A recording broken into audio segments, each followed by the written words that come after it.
É, agora vamos entrar na aula do dia 14 de abril.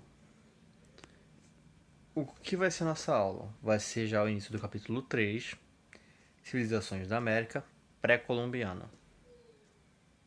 O que seriam essas civilizações da América pré-colombianas?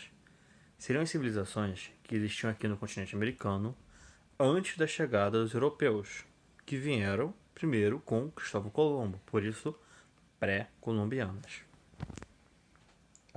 Nosso capítulo 3 começa na página 308.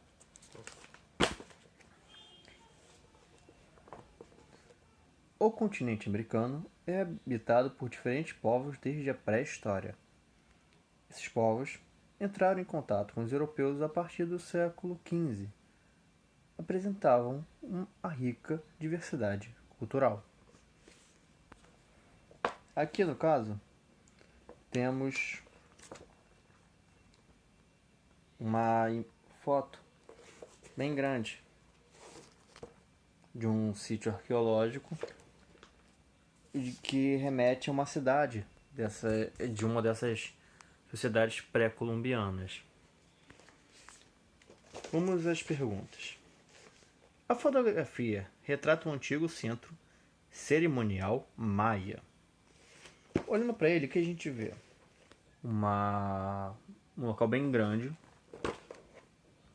com interligações entre os edifícios por ruas, o que indica que essa sociedade maia tinha o conhecimento de construção civil interligada por ruas, estradas. Ao centro temos uma construção bem grande, em formato piramidal, quer dizer, uma pirâmide. E assim, são pelo que a gente pode ver, construções bem grandes. E dada a diferença de formato de cada uma, a gente pode chegar à dedução que cada construção tinha sua finalidade própria, não apenas de moradia. Em sua opinião, por que as civilizações antigas da América são chamadas pré-colombianas? Então, é o que eu expliquei. São pré-colombianas porque são as sociedades que existiam aqui antes de Colombo chegar. Não quer dizer que Colombo chegou elas acabaram, mas é que já existiam antes, que já estavam aqui antes e que ele chegou e ele trouxe mudanças para a vida deles. Por isso que a gente marca esse período antes de Colombo e depois de Colombo para povos americanos. Aqui no caso, o sítio arqueológico é a cidade de Palenque, em Chiapas, no México. Uma foto tirada em 2018.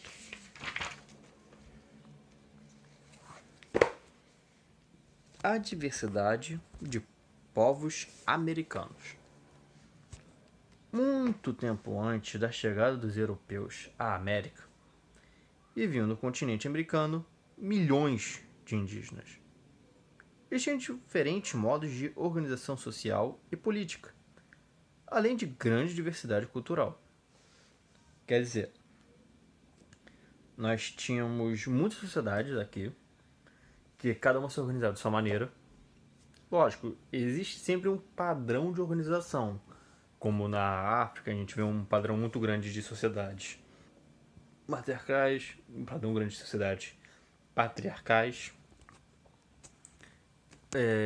reinados e algumas formas de controle muito centralizadas.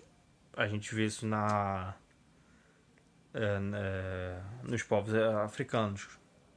E aqui não é um grande diferencial. A gente vê que sim, existiam diferentes organizações de modos de se pensar a sociedade de forma social e política, com uma grande diversidade cultural. Essa sim realmente era muito grande, mas existia ali um padrão de como as coisas funcionavam. Cada um era diferente de cada um, mas algumas coisinhas a gente vê ali tá igual em cada um dos povos. A região do norte do continente era habitada por povos como inuites, atabascos,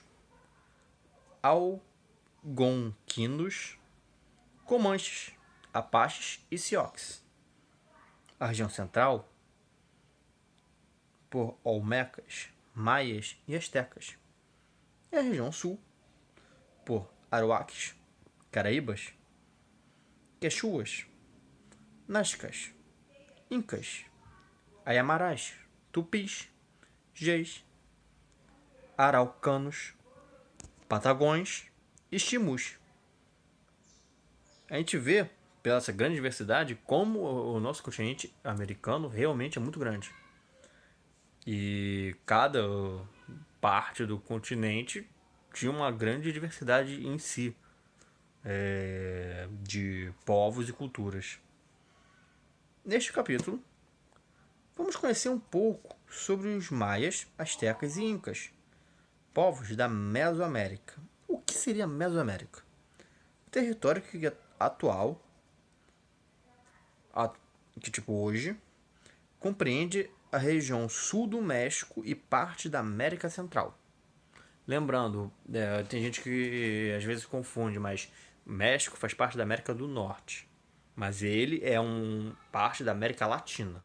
E além dos povos da Mesoamérica, os povos dos Andes, que entraram em contato com os espanhóis a partir do final do século XV.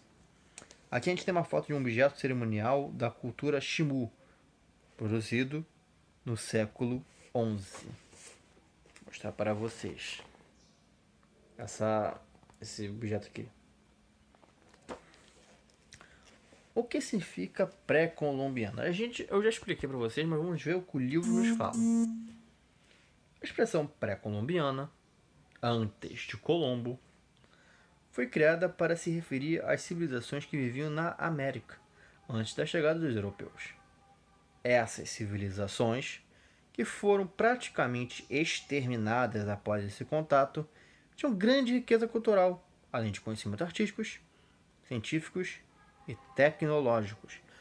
Por que quase exterminada? Então, quando houve o contato dos povos europeus com os povos americanos, no início houve-se um contato pacífico, até por uma questão de desconhecimento de ambas as partes.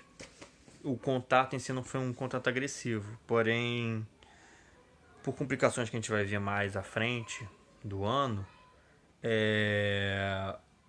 houve um conflito de interesses, principalmente entre espanhóis e os povos americanos, o que resultou em diversos conflitos ali, militares e, podemos dizer também, políticos, lógico, entre ambos, o que infelizmente levou ao extermínio de diversos povos americanos. Mas, poxa, isso aconteceu porque os povos americanos eram, digamos, militarmente mais fracos que os europeus? A gente tem que pensar que não. Não eram em questão, digamos, militar em contexto total, porque é a casa deles. A América é a casa deles. Se a gente fosse levar só para um lado militar da história, os povos americanos estavam numa grande vantagem, porque eles estavam em casa. Eles sabiam o território, eles sabiam como defendê-lo, do que se alimentar. Os europeus não sabiam de nada.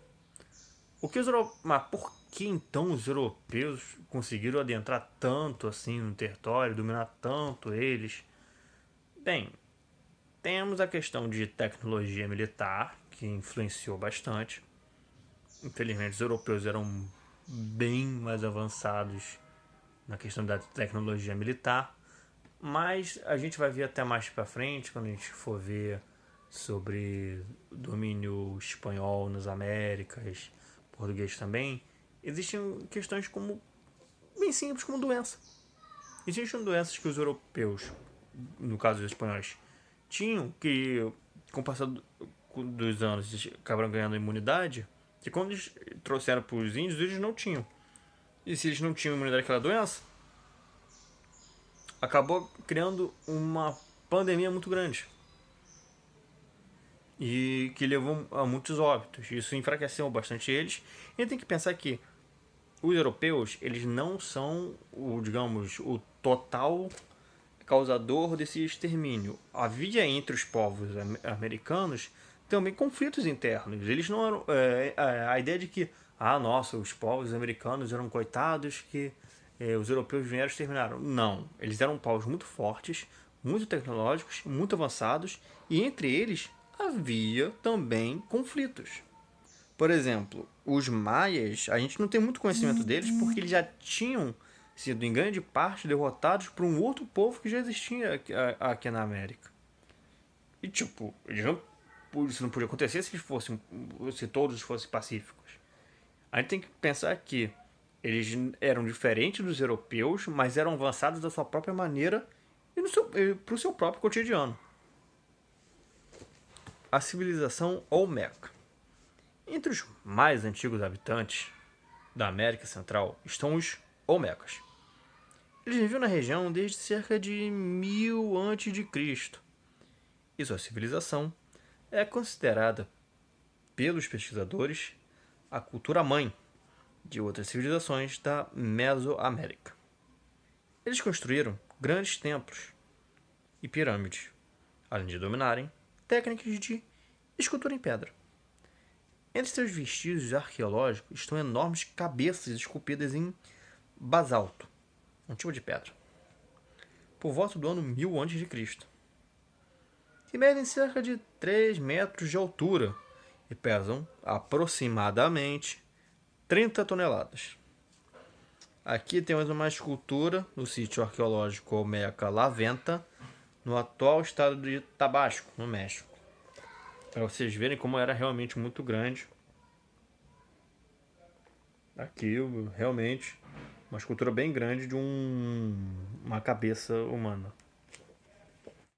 Bem, vamos agora para a primeira das civilizações que o livro dá destaque, a civilização Maia. Porém, eu vou passar para vocês alguns pontos importantes dessa primeira parte da aula para poderem ser anotados. E depois a gente continua no próximo vídeo só sobre a civilização Maia.